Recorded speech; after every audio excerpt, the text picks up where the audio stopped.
Iran's retaliation, the scattershot revenge world tour.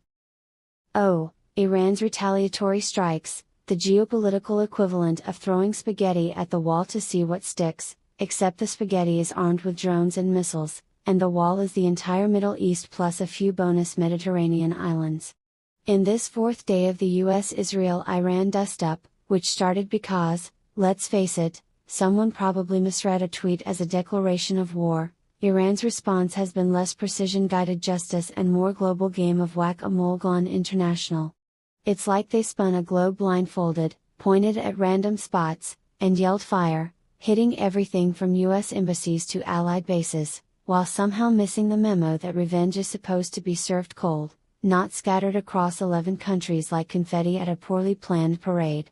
Picture this: Iran's supreme leader, Ayatollah Khamenei, probably sitting in his war room, which we imagine looks like a knockoff Batcave with more prayer rugs, barking orders like, "Target the infidels."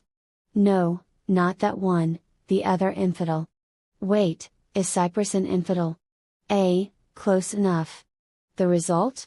A barrage of strikes that reads like a bad travel itinerary. Dubai's US consulate gets a drone makeover, Saudi Arabia's oil fields dodge a few near misses, causing gas prices to spike anyway, because markets love drama. Qatar and Kuwait host impromptu fireworks shows over their US bases, and even the UAE wonders why their airspace suddenly feels like a piñata party.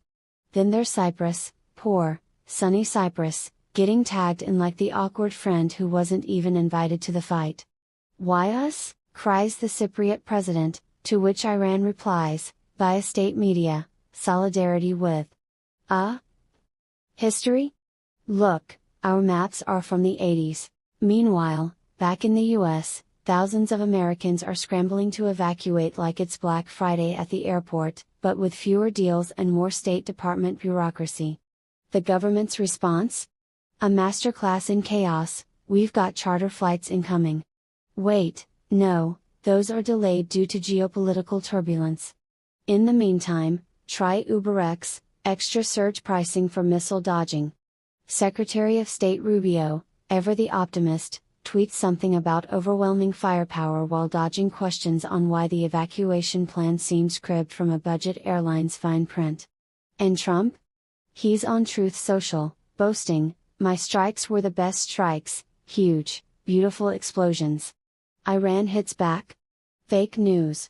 But if they did, it's because Biden left the door open in 2020, classic deflection. Blame the last guy while your own America First policy suddenly means America everywhere, paying for it all. The irony peaks with the human toll, Iran's death count climbing toward 800, including heartbreaking stories of schoolgirls caught in the crossfire, while US troops in Kuwait become tragic footnotes in the Pentagon's lessons learned binder.